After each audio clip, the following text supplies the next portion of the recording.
আসসালামু আলাইকুম। বন্ধুত্বের মিষ্টি বন্ধন থেকে আমি আফরিন ঢাকা থেকে বলছি। সবাই কেমন আছেন? আশা করি দেশ ও দেশের বাহিরে যে যেখান থেকে বসে আমার আজকের ভিডিওটি দেখছেন সবাই সুস্থ আছেন, ভালো আছেন। আমরাও আলহামদুলিল্লাহ ভালো আছি। প্রতিদিনের মতো আরেকটি ডেইলি ব্লগ ভিডিও নিয়ে হাজির হয়ে গেলাম।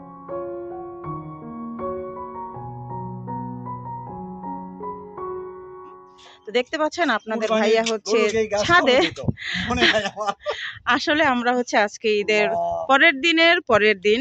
তো আজকে আমরা কি করছি, ছাদে আসছি আর বাহিরের ওয়েদারটা দেখেন, অনেক সুন্দর। মাশাআল্লাহ মাশাআল্লাহ, অনেক ঠান্ডা ঠান্ডা একটা পরিবেশ।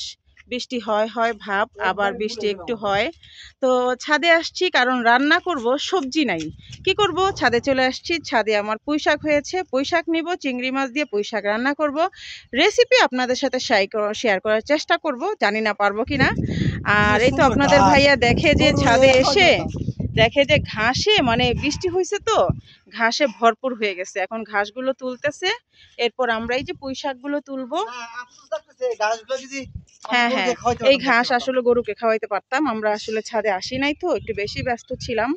গরু কেনা, গরুকে খাবার খাওয়ানো, তারপরে বাজার ঘাট করা, আপনাদের ভাইয়া অফিসে কিছু কাজ ছিল, রামিসার পরীক্ষা চলতেছিল, পড়াশোনা, সবকিছু মিলিয়েই আর কি অবস্থা। আর রামিসা এখান থেকে করম চা পাড়তেছে আর খাচ্ছে। তো এই পুঁই শাক নিয়ে আজকে রান্না হবে। আর ঘাসগুলো এখন এভাবেই পড়ে থাকবে, কিছু করার নেই।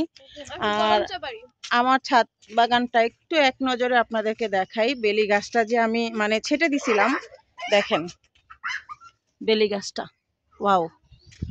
আর এই হচ্ছে আমার টগর। গন্ধরাজ গাছটা ছেটে দিছিলাম, গন্ধরাজ গাছটাও হচ্ছে। এটা হচ্ছে জবা গাছ, নতুন লাগানো হয়েছে, ডাল কেটে ওই পাশের বাসা থেকে নিয়ে আসছে। আর এটাও হচ্ছে অলকান্দ ফুল গাছ। আর জবা গাছ আরেকটা, এই যে এটাও ছেটে দেওয়া হয়েছে, এটাও মাশাআল্লাহ খুব সুন্দর ঝোপালো হয়েছে। আর আরেকটা যে সাদা জবা, এই যে এটাও কিন্তু ঝোপালো হয়েছে।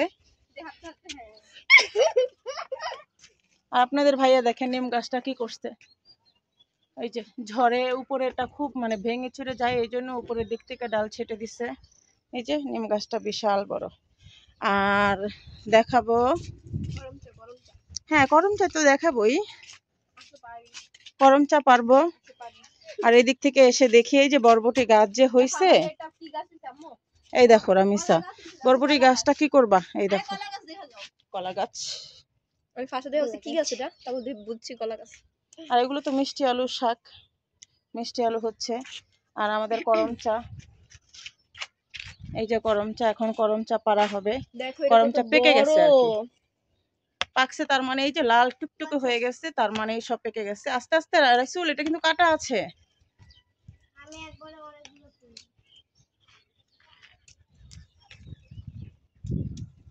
এই দুইটাই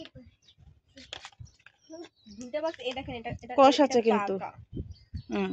এটা পাকা। কারা কারা করম চা খেতে ভালোবাসেন কমেন্টস করে জানাবেন, আমার তো খুব ভালো লাগে। আর এই গাছটা আমার খুবই পছন্দের, খুব ছোট্ট অবস্থায় গাছটা আনছিলাম, তো গাছটা মাশাআল্লাহ আরো বড় ছিল। গাছটা গতবার এই করম চা পাড়ার পরে ছেটে দিছিল আপনাদের ভাইয়া, তো এখন এই পর্যায়ে আছে, তাও মাশাআল্লাহ আছে এখনো। তো সবাই ওই ছাদ থেকে করম চা পেরে পেরে খায় আর কি, বাচ্চারা উঠে উঠে।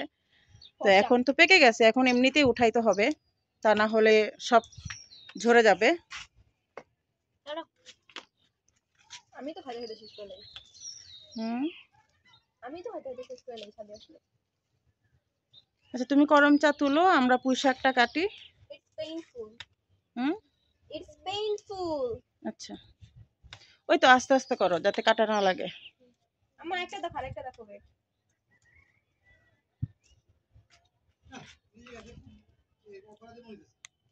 হ্যাঁ এই দেখেন ঘাস, ঘাস পুরো ফাঁকা, বিচি পুরো পাকা লাল, পাকা একেবারে টুলটুলা একেবারে। এই দেখেন ঘাসের কি অবস্থা, আসলে অনেক ঘাস ছিল অনেক।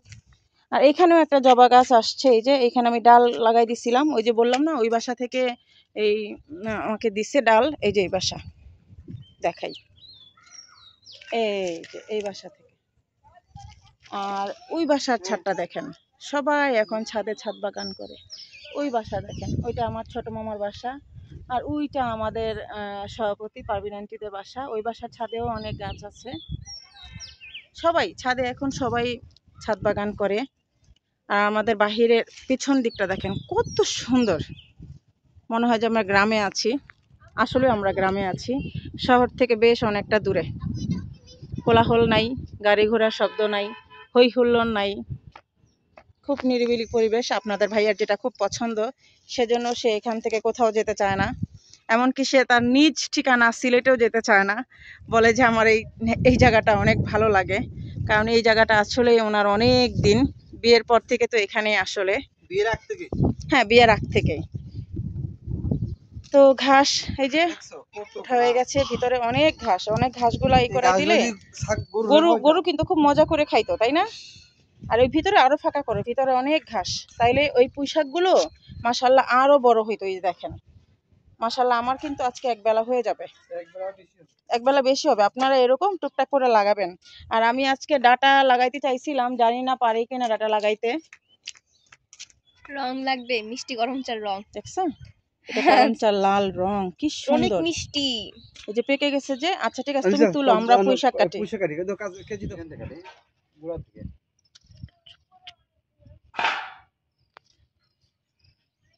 এটা কাটে মাশাল্লাহ, একটু হালকা করে দাও, তাহলে দেখবা আরো সুন্দর হবে। এই যে বৃষ্টি হচ্ছে না, এই যে দেখেন একেবারে কচি, একবারে কচি, বিনা সার, অর্গানিক একেবারে।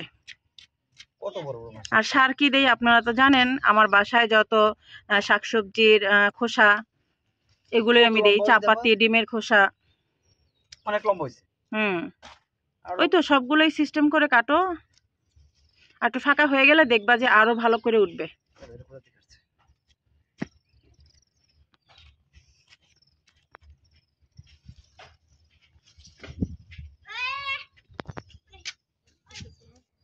মাশাআল্লাহ মাশাআল্লাহ মাশাআল্লাহ, অনেক কম শাক। আমাদের গরম চা দেখাও, গরম চা। এই যে মাশাআল্লাহ মাশাআল্লাহ।